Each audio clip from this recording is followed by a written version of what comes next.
All right, so welcome to another rapid fire business story of the week. This is part of our rapid fire series, and today we have an incredible guest with us, someone who's achieved extraordinary success and is here to share their unique business journey with you.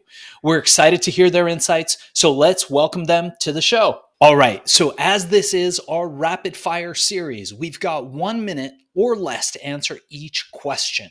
So, in a minute or less, give us the elevator pitch to your story and your life. Go.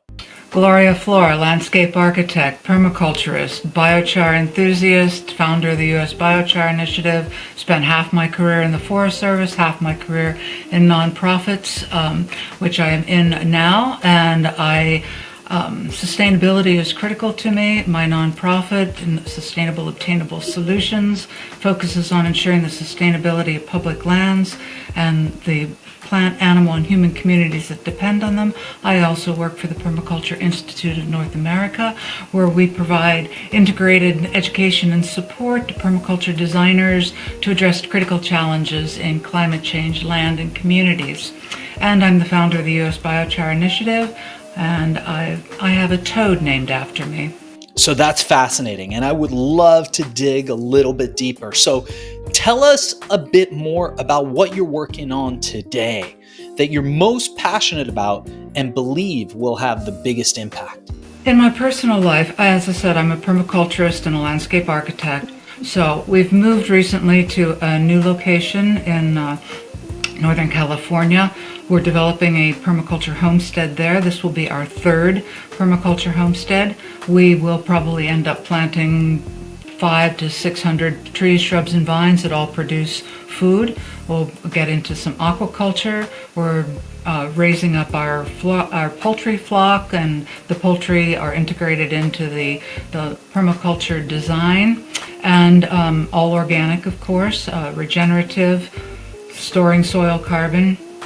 And we'll also be including livestock as part of the ecosystem that we're creating to demonstrate to people how to be more self-sufficient, how to grow your own food, effectively use the water resources that are available to us, and make your property more resilient in the face of natural disasters such as wildfire. So this next question is one that every entrepreneur has dealt with.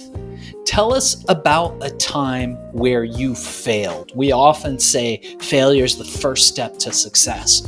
So think about a time where you failed in the past. What happened? What did you learn from it? Well, that's interesting, because sometimes failures end up being doorways to new successes. And so failure, I quit the Forest Service at the peak of my career before I was fully vested in retirement, which, believe me, has an impact.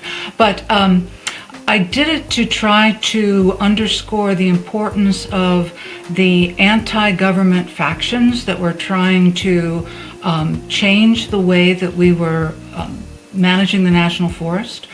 This was the largest national forest in the lower continental US, and I quit to draw attention to the absurdities that the politicians were bowing down to and suggesting, because I didn't know of any other way to protect my family, or my family, but that was secondary actually, but my employees and the land, which was under threat, and we're talking death threats and explode bombs and everything else. So it was difficult for me to jettison my career because I was doing extremely well, but that opened up the door to my involvement in my founding of nonprofits and working in the private sector on the same issues, the sustainability of public lands. But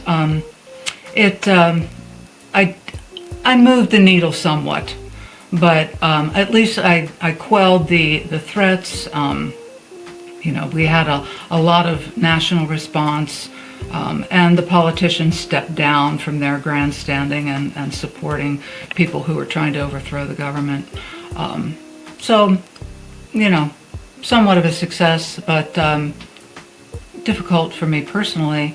But then again, it opened up all these new opportunities. So, no problemo. That's fascinating. That's fascinating. And we're definitely going to have you back on the show to dive deeper into each of these questions. But for now, one thing that I often say is, and I tell this to my employees and the people who work with me and for me all the time, is that when a tree falls in the forest, if nobody hears it, did that tree actually fall? This brings me to this next question. How do you make sure that all of these amazing projects that you're involved in get noticed?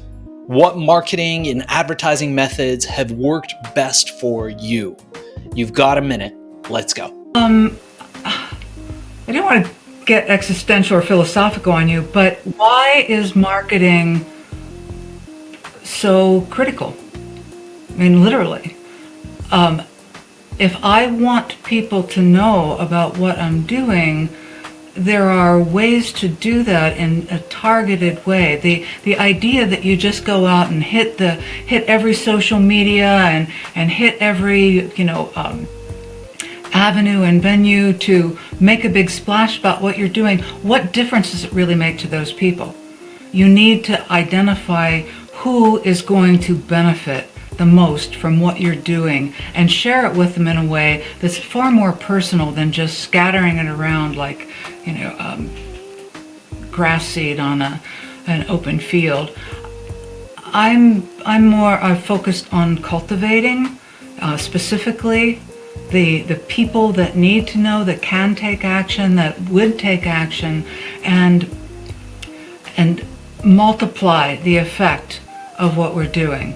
That's far more beneficial use of time and energy than simply trying to get as many eyes that last for about 1 second on your product or your action. I want people to engage and go more deeply than just scattershot. That was so awesome. We're definitely going to dive deeper into this on a later show. And as we approach our last question, before we ask people how people can get a hold of you, how people can reach you, learn more about the work that you're doing in your company, and we will include all that information in the show notes, what I wanted to ask you is, what is one piece of advice that you would offer to your younger self, to our audience, and to somebody, especially somebody who's just starting out in the same niche that you're in, but just doesn't know how to start or get going? Honesty, integrity, ethical behavior, and follow your heart. If you're passionate about something, do it, but represent it in the highest way possible. Because how you act and how you present yourself has far more meaning than what it is you're doing. You can get somebody passionate about just about anything if you yourself have that passion and come across with that honesty, integrity, and ethical behavior. Amazing stuff. We're going to have to thank our guest today for being a guest on Business Story of the Week.